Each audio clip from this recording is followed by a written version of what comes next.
ओरछा में श्री राम राजा सरकार विराजे हैं। महाराज जी हमारे जब बनारस में पढ़ते थे तो उसी समय से जिज्ञासा थी ओरछा दर्शन करें।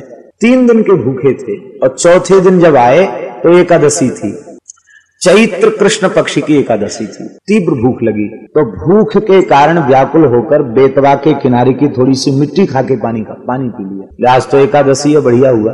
तब तक एक पंडित जी आए, बोले हमारा नाम राजा राम पंडित है, पंडित राजा राम, और आप ब्रह्मचारी जी लगता 2-3 दिन से आपने भिक्षा नहीं की है, आप चल के हमारे यहाँ फलाहार कर लो।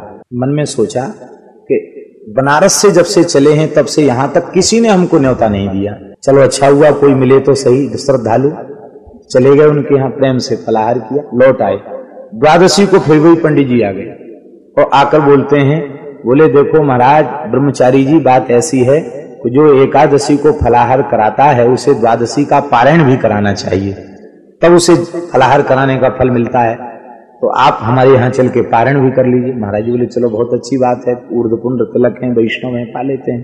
गए वहां प्रसाद भी पाए, प्रसाद पा के फिर बेतवा किनारे आ गए। अब जब बेतवा किनारे आए तब अटपटी लगी कि उन्होंने कहा था तुम भूखे हो, भिक्षा नहीं किया और 2 दिन फलाहार, 1 दिन फलाहार 1 दिन प्रसाद, तो चले पंडित जी से पूछें तो सही कि यहाँ कोई संत सेवी स्थान है जहां रह सकें।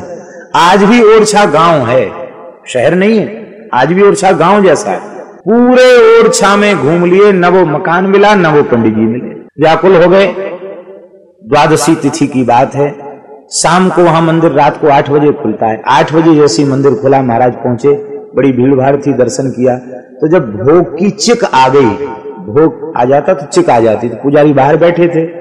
उस समय महाराज जी ने पूछा कि आज हम एक पंडित जी को बहुत खोज रहे हैं, पूरे दिन से नहीं मिले, ऐसे ऐसे पंडित जी थे, 2 दिन उन्होंने हमको भोजन कराया, तो कहाँ रहते हो, आपको कोई परिचय हो तो आप बताइए। सुनकर पुजारी रो पड़े, बोलो राजाराम पंडित जी भीतर बैठे हैं, भोग आरोग रहे हैं इस समय। इस ओरछा में इस समय राजाराम पंडित नाम का कोई ब्राह्मण नहीं है और मुझे ठाकुर जी की प्रेरणा हुई है, अब आप प्रसाद के लिए परेशान न हो, ठाकुर जी की आज्ञा हमें हो चुकी है, आप यही महल में विराजें।